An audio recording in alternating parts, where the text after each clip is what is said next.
Hello everyone! I'm gonna be filming a video today! Specifically... Anyway, I'm gonna be filming a book review today because I haven't done one in I think like a year or something, right? But look, you're in front of my shelves and I'm using my webcam instead of using my phone because at this point this is better quality than my phone, which is kind of sad. But anyway, moving on. Look at how nice my shelves are. There's a gap here. Anyway, I'm going to be reviewing Everything I Never Told You by Celeste Ng. And I'm so sorry if I'm mispronouncing that right. And the title is very amply Everything I Never Told You. However, the paperback version does this stupid thing that I hate. Does anyone else hate this too? Because I'm paying full price for a full price cover, and what is this shit that they give me? Half cover. This is not protecting this inch of my book.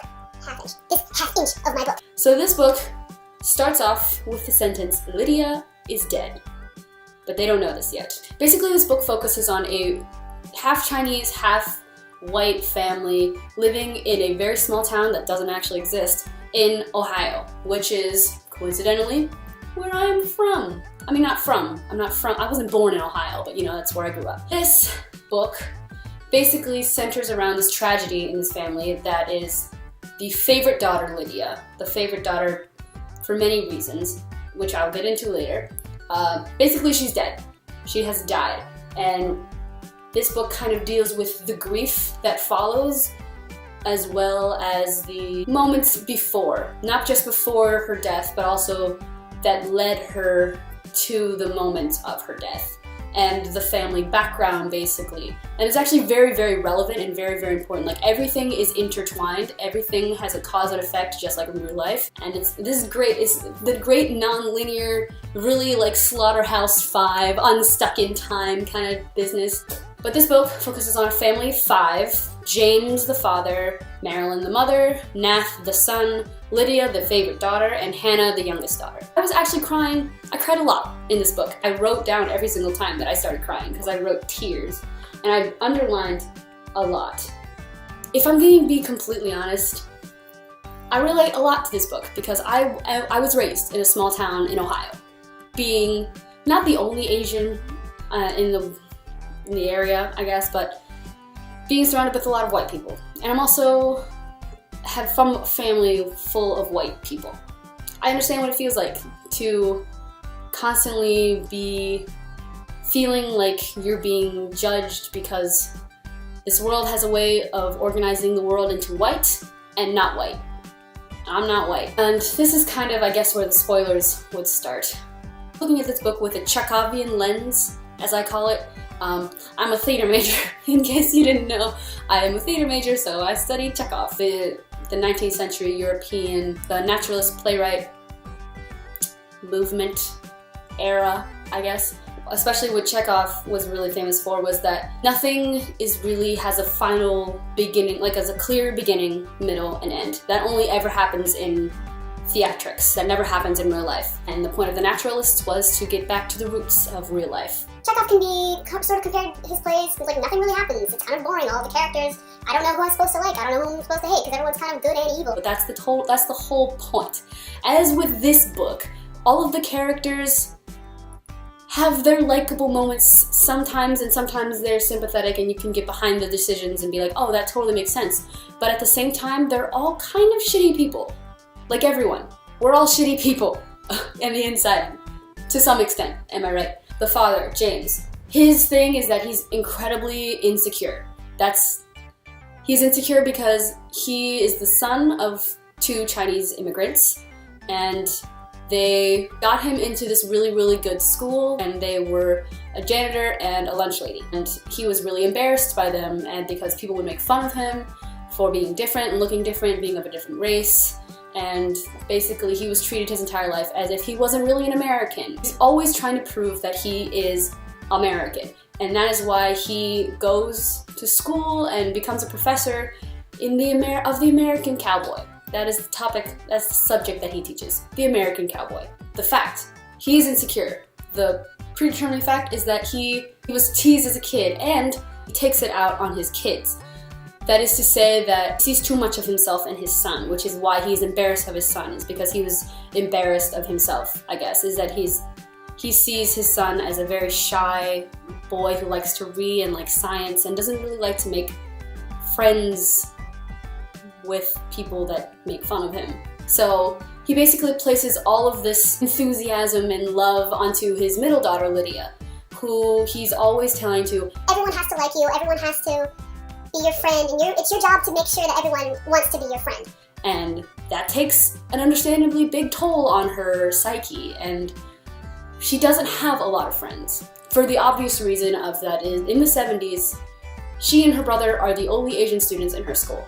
And also, tying in her mother Marilyn, is a very selfish person. She's very selfish, but she's also very driven and motivated and ambitious, and that's great. She wants to be a doctor. In the 70s, that wasn't a big thing for women to do, because her mother had raised her to believe that she should be Betty Crocker, and that's not who she wanted to be. Her mother always told her, like, oh, you should have a happy husband, you should know how to cook eggs in 6 different ways, and you should be the perfect housewife and not go to school. And she's like, no, I'm not gonna be like that. But then that's who she ends up being. She ends up dropping out of school and marrying James and having kids and knowing how to cook eggs in at least 3 different ways. She thus takes her internal anger at herself, her internal struggle to succeed, and places it on her daughter. And so she's always trying to push her towards science and push her towards physics and being a doctor. And Lydia, having had a traumatic experience as a kid, having her mother run away,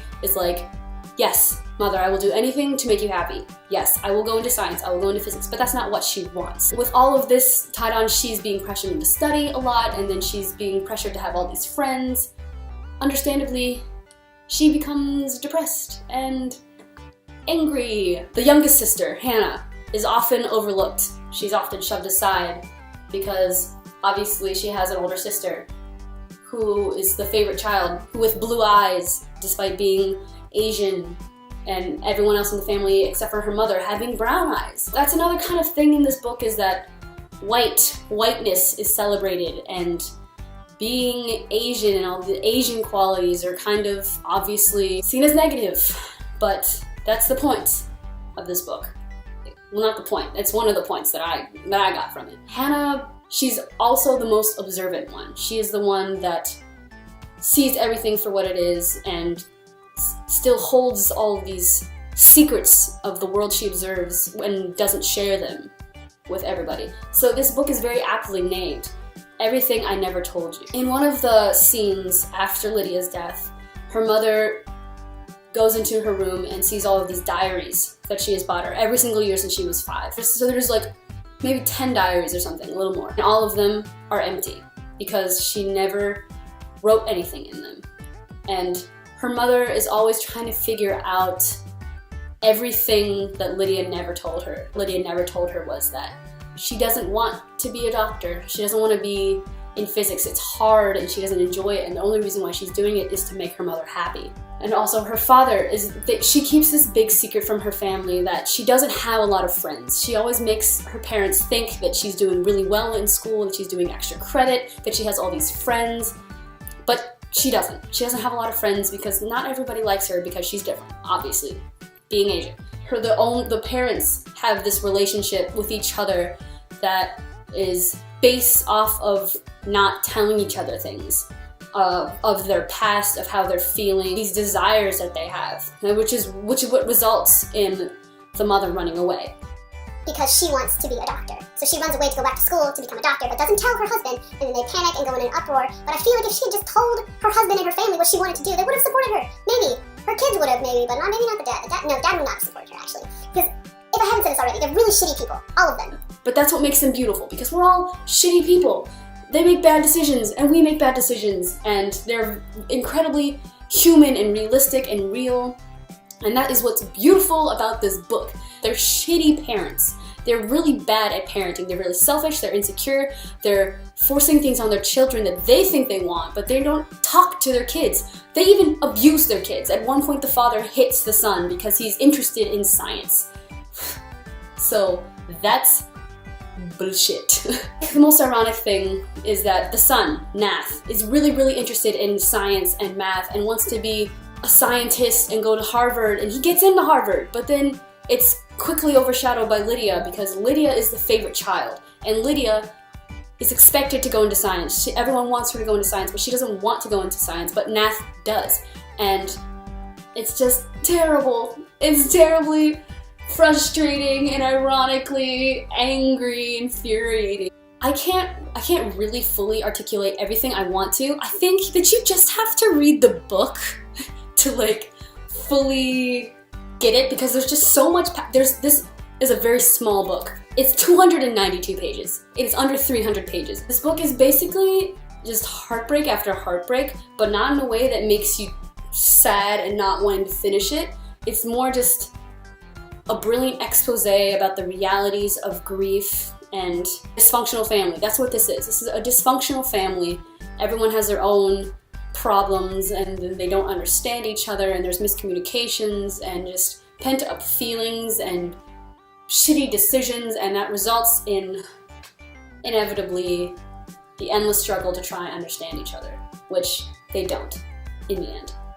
Everyone should go pick up Everything I Never Told You by Celeste Ng and tell me what you think about it. I need to talk to someone about this book because I don't think anyone I know has read this book, and everyone should read this book. It is really sad, it is really depressing, but it's really real and gets to the roots of human emotions and personal relationships between family members, between spouses and siblings, and how parents affect their kids who affect their kids and down the line. Because that's a big part of life. The problem with book reviews, the problem whenever I want to do a book review, is that I know I'm always going to look back and think, oh shit, I should have said this, or I should have mentioned this, I didn't mention this. And it's just quite the bummer, because there's so much that I want to talk about, which is why it would be so much better if I could talk about it with someone, instead of just by myself to camera in my room.